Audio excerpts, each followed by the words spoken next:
Okay, so now I kind of want to just talk about the basketball aspect of it. Like, how good will this team actually be? Well, I mean, obviously, you have Embiid, a former MVP. He finished this past season averaging, I think, 27 and 11 or something, and then he went crazy in the playoffs against Boston. Obviously, they got swept by the Knicks, but we're gonna have to ignore that right now. Okay, we're just gonna ignore that.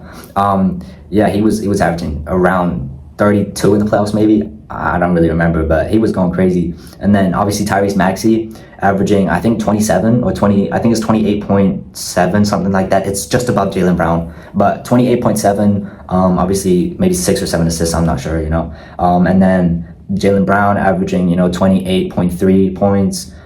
He's definitely going to be really good for them. He's had a career year with the Celtics just this past season. And then you also have VJ Edgecombe. He was averaging, I think, 16 points. I think 16 points on the dot, actually, which is pretty good.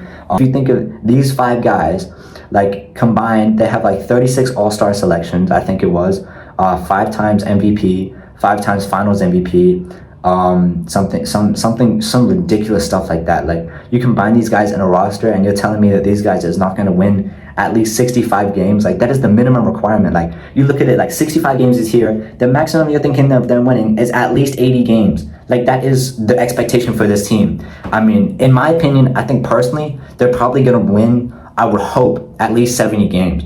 Because when you look at the offensive impact that these guys have, it is insane. If you put all these guys together, they're not going to win that many games. I say historic. I don't know if we're talking about more than the Warriors in 2016, more than the Bulls in, I think it was 96. We're looking at a potential 74, 75, 76 win season, the type of stuff that you only see in NBA 2K.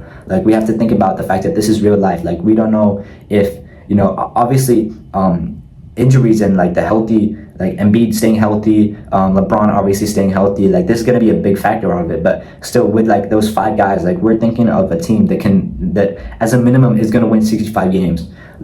A minimum of 65 games. It's just crazy to think that these guys is going to have such a good offensive impact. A couple of these guys, Maxey, he's going to be able to get some cookies, out on the perimeter, and Embiid might be able to feast in the paint, get a little rim protection in, get a couple blocks. The defense is not going to be as bad as people would think. I mean, Jaylen Brown is still really good. He was going crazy last year. I mean, to think of what's going to happen this year, it's really just crazy to think. I mean, obviously we'll have to wait and see. But honestly, that's my thoughts on the whole Philadelphia situation, on the whole LeBron James situation. That's my thoughts on it. So just let me know what you guys think. If you love content like this, obviously make sure to subscribe. We're trying to reach 200 subs by the end of July. Thank you.